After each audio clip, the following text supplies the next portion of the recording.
Аз мисля, че всички изкуства се сътворяват в тишина.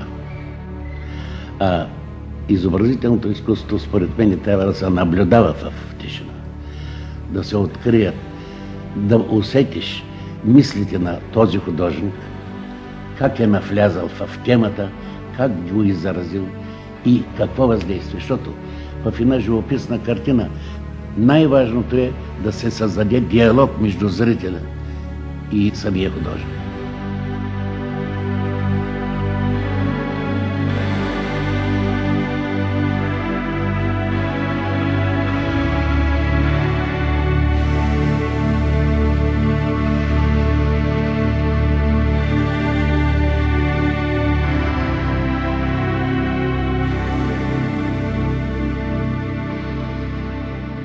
Преди една година бях написал в ателието си една друга мисъл, която много така импулсира. Звездите, камъните и океаните са вечни. Но хората, природата, растителността, дървета, рибите са преходни.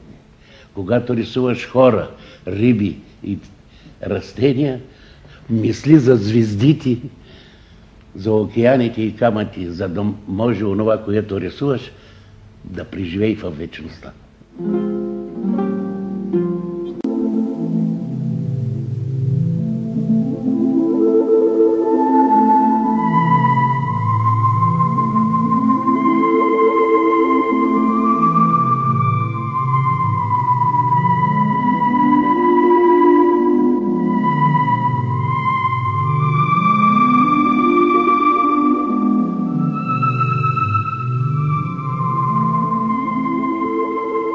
Слънцето грее навсякъде, но слънцето в нашата страна грее по-другояче.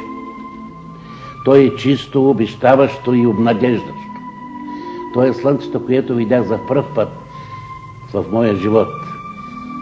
Ще залези моя живот с светлината, която ми даде сили и вдъхновение да творя, и се радвам именно, че съм могъл да доживея и че усещам нещата като българин.